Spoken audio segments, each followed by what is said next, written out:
Thank you, Chair Stile, Ranking Member Morelli, Vice Chair Lee, and members of the committee. Thank you for the opportunity to testify today regarding efforts to address stock trading by members of Congress. My name is Dan Savickas. I'm Vice President of Policy and Government Affairs at the Taxpayers Protection Alliance, or TPA. TPA is a nonpartisan, nonprofit organization dedicated to educating the public about the government's effects on the economy, and TPA seeks to hold elected officials accountable for their effects on the size, scope, efficiency, and activity of government. As our mission statement suggests, TPA believes members of Congress have a unique ability to impact the performance of the American economy and the global stock market. As such, they are uniquely situated to enrich themselves by voting in accordance with their stock portfolio's interests, as opposed to what may be in the best interests of the American people. Alternatively, they have the ability to trade based off of non-public information in a way that would land ordinary private citizens in legal hot water. Naturally, this has bred mistrust amongst the American public, which threatens to be destructive. According to the Campaign Legal Center, 86% of Americans support prohibiting members of Congress from trading stocks altogether. Further, apps like Autopilot allow users to mirror the trading habits of certain members of Congress, building the perception that members are at a distinct advantage compared to everyone else. And this is backed up by some data. According to a 2024 report on data that is available, 46 members of Congress, amongst those who trade, outperformed the S&P 500 last year. 14 of those more than doubled that baseline.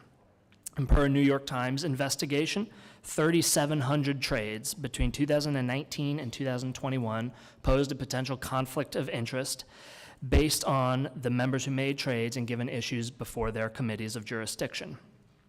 A Harvard study this year showed more than 50 members made over 2,000 trades earlier this year, involving roughly 700 companies impacted by the administration's recent tariffs. And this is not limited to one political party or another. On average, members of both political parties outperformed the market.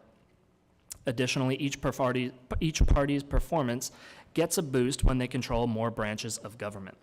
This only lends further credence to the public perception that congressional representatives are using their office for personal gain rather than public service.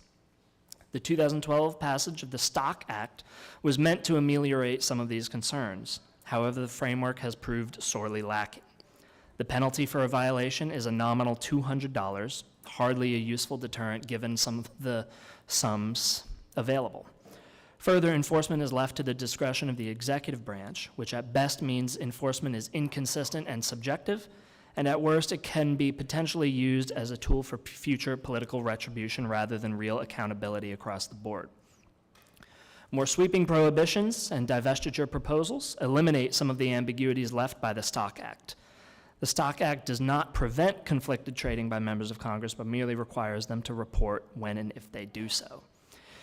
Even then, many members report after the mandated time periods with little to no repercussions thus far. The American people are left with almost no recourse. This is why TPA has supported a number of efforts to implement more sweeping proposals on congressional stock trading. TPA has gone on to endorse specific bills like the Restore Trust in Congress Act, as introduced by Representative Chip Roy and a bipartisan coalition of lawmakers this year.